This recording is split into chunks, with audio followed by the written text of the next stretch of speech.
Alors j'aimerais qu'on revienne sur la tradition du vote en RDC. On a vu que pendant l'accord de Genève, le lieu de provenance des candidats était très important. Dans quelle logique s'inscrit le vote en RDC ?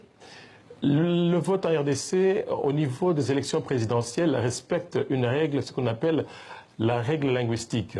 Les électeurs votent les candidats qui parlent leur langue.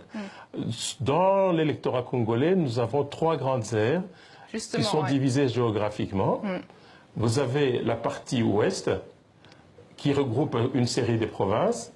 Vous avez la partie centrale, qui regroupe les 2 Kasaï. Et vous avez la partie est qui regroupe le plus grand nombre de provinces à partir de la province orientale jusqu'en province du Katanga. Alors entre ces aires, il y a des reports de voix qui sont possibles.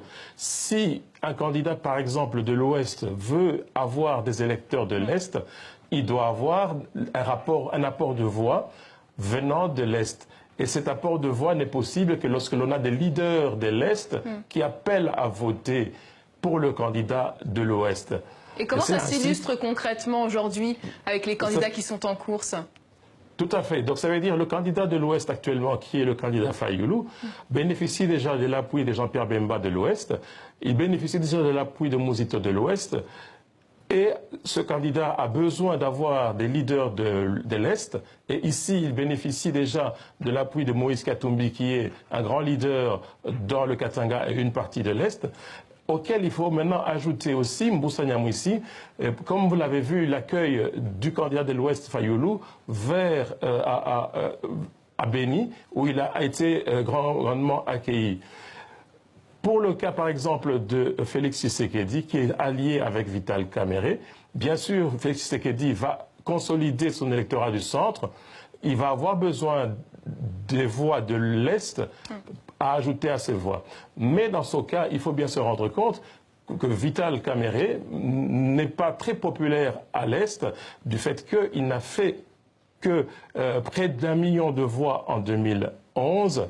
Et ces voix sont essentiellement concentrées dans la zone de Goma et dans la zone de Bukavu. Ce qui, dans les rapports de force, ne peut pas permettre à ce que Félix Tshisekedi puisse bénéficier véritablement de l'électorat de l'Est. Alors, il va rester, bien sûr, le candidat de l'Est, qui est le candidat Chadari. Malheureusement, le candidat Chadari, c'est le dauphin du président Kabila. Donc, il doit assumer le bilan de Kabila. Et le bilan de Kabila par rapport à l'électorat de l'Est, ce bilan est jugé et perçu par cet électorat comme négatif, notamment sur la question sécuritaire, comme vous l'avez déjà montré tout à l'heure, mais aussi en termes de développement. Dans le 2e mandat, le président Kabila a promis des routes, a promis des universités, a promis un bien-être à cette population, mais aujourd'hui, malheureusement, ce n'est pas le cas. Donc, il part avec cet handicap qui risque de peser fort lourd le 23 si les élections ont bien lieu. Merci beaucoup Bob Kabamba, politologue. Merci pour votre analyse depuis Bruxelles.